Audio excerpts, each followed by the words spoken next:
Hi, this is Donna Lewis with the Clark County Park District. I'm back today for another Crow program, Children Respecting Ohio's Wildlife, our Reading and Nature program. So today we're talking about turkeys. It is Thanksgiving month, so turkeys are kind of on the menu for many of us.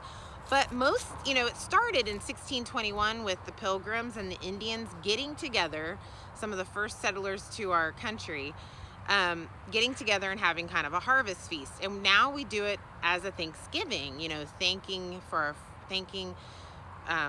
thankful for our friends and family and being able to get together and eat all that yummy food. Some of us don't have turkey, and it used to be the wild turkey that was eaten, but of course now it's the domestic, and I'll show you the differences here today in the video. But we always read a book to start, and today I thought this was a really cute book. It's pretty short. It's called I'm a Turkey. I was trying to find a book that didn't just talk about turkeys trying not to be Thanksgiving dinner, all right? Not very fun. This is by Jim Arnowski, all right? And he must love turkeys because I have a couple books from him today. So, I'm a Turkey. Okay, had some stuff in there. All right, I'm a turkey. They call me Tom. I got a turkey dad and a turkey mom. So there's the Tom turkey, all right? Turkey dad and turkey mom. I got a turkey brother and a sister too. Looks like he has a big family. I'm part of a flock of 102 wild turkeys, every one.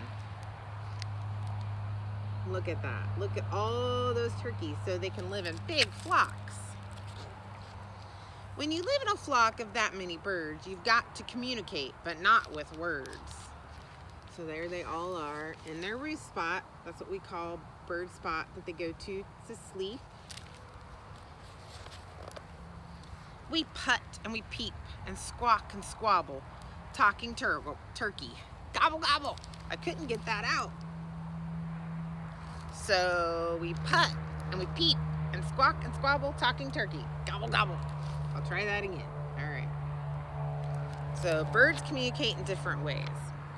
A great big bird weighing 15 pounds takes some time getting off the ground. So they're not like the little songbirds. They need some time. Turkeys and vultures and hawks need a little time to get off the ground. I flap my wings and aim toward heaven and take off slowly like a Boeing 747, 50 miles per hour over the treetops. They can fly up to 50 miles an hour.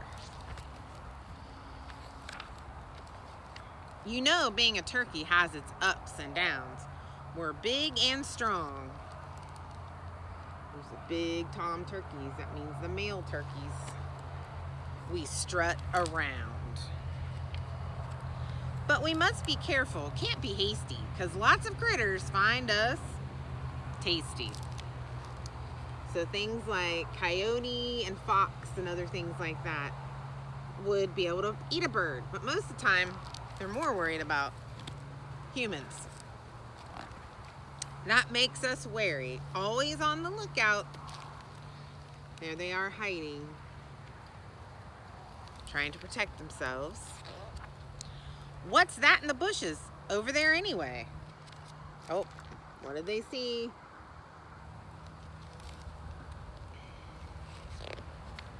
But not to worry, we keep surviving, and our numbers keep on multiplying. And there they are, all safe and sound. The very next turkey that you see might be from my flock. It might be me. Oh, look at the big fan of feathers. Oh, and there's Tom Turkey. Make a gobbling sound so I know it's you. I'll answer back with a gobble or two. There he is talking. We'll be talking turkey. Gobble, gobble. So, talking turkey. All right, that was a good book.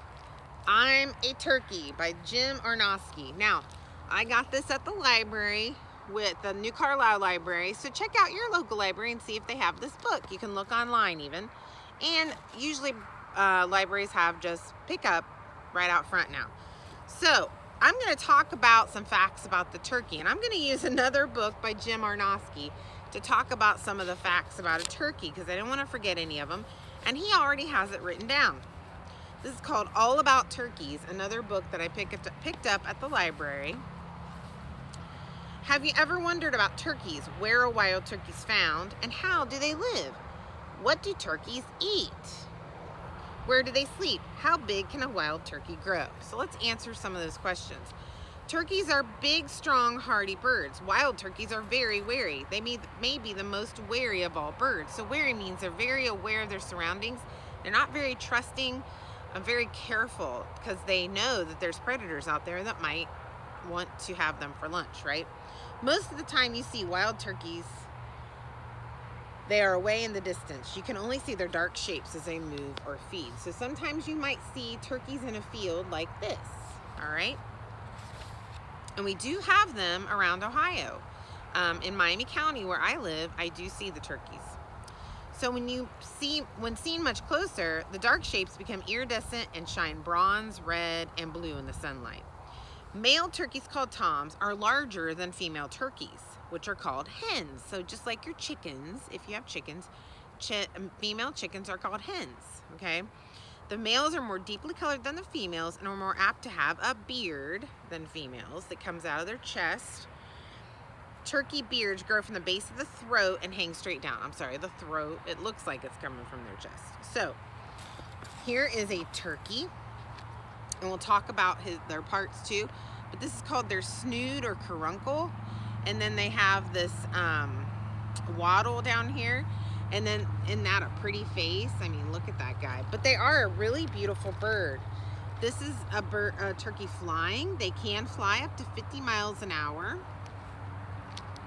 and kind of high, not very far. Here's a flock of wild turkeys. So you can see them in Ohio, are wild turkeys. You'll see domestics too, but they're very different. So here is a wild male turkey, and he's showing his feathers off. Look at the beautiful blackish brown and striped feathers and the big fan. He's doing this to probably defend his territory or fight for a mate. He's being tough. There's his beard right there coming from his throat, but almost looks like it's coming from his chest. And then here is a frontal view of a turkey. Supposedly, the turkey could have become our national bird, but we have the bald eagle, and I think that's a pretty good choice, really. This is the female, okay? This is the girl. She does not have the snood or caruncle. She doesn't have the wattle here, and she doesn't have the beard, and her colors just aren't as vibrant. So usually the male turkeys are male birds in general, a lot of times prettier than the females. So turkey legs are long and heavily muscled, all right? Turkey feet are large and equipped with broad, thick nails for scratching and digging around the ground in search of, what do you think they search for in the ground with their big feet? So they scratch, kind of like chickens scratch, and they see what's under the surface. So these guys are looking for seeds and fallen nuts, and sometimes bugs. Very important turkey foods. A turkey has no feathers on its head, only a scattering of short hairs. Okay, so this is a picture that Mr. Arnowski got. He drew a picture from a photo, and this shows really fine hairs on the head. A lot like, I see a turkey vulture flying overhead right now. A lot like a turkey vulture head, very similar. All right, the head and throat of a turkey can change color from an overall gray or violet when the bird is calm to tri-colored red, white, and blue, just like the United States, right? So isn't that funny? Maybe that's why he almost became the national bird.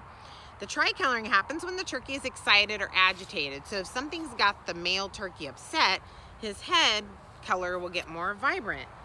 So how well a turkey can smell, we're not sure, okay? But a turkey's hearing is very good, and its eyesight is incredible, okay? So turkeys can see the slightest movement 100 yards away. So like the length of a football field. All right, so they travel in flocks for the protection of numbers, and when they're together, they can find the best feeding and hiding places, okay?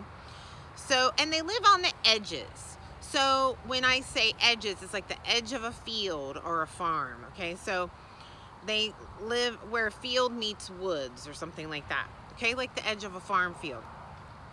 At these edges, they can eat nuts, seeds, grains, berries, greens, and any insects they can catch. So in farm country, they frequently go to the cornfields and get the corn that's left over. So that's what they go to look for. So adult male turkeys, so this adult that I showed you, I gotta get them back, okay, are a lot of times called gobblers, all right? After the loud gobbling they sound when they're proclaiming their dominance. So two gobblers occupying the same territory will often result in a fight, which is not good, but animals will fight for territory. And that's usually it, territory and mates, all right? So the hen turkey makes her nest in a quiet, secluded, secret place. So she wants to hide. So her colors aren't as vibrant because she needs to hide from predators, okay? And she makes a shallow depression beside her boulder or at the base of a tree and lays 8 to 18 eggs. That's a lot of eggs. The eggs are tan and speckled brown to blend with the leaves and stones on the ground. So there she is sitting on her nest, and there's her egg, and this is like actual size. So it's about the size of a chicken egg, pretty much. So then she has babies like this. This is a juvenile, okay? So when these types of birds hatch, they can walk right away and start eating, okay? Mom doesn't have to bring food to them usually. They follow her around and start to eat, and they learn to eat things like bugs so that they can grow really fast, all right? So, and she is the one that takes care of them. So it's usually not the dad's job. He helps defend, but he doesn't help care for the babies. So as they grow bigger and stronger, young turkeys are less vulnerable to attack from small predators. A full-grown turkey weighs 15 to 17 pounds and is a powerful bird. It takes a coyote, wolf, bobcat, mountain lion, or a human to get one, okay? So they're pretty big birds. So a turkey's wings are built for short bursts of flight. So I showed you guys that picture of a turkey flying. So they don't fly very far, okay?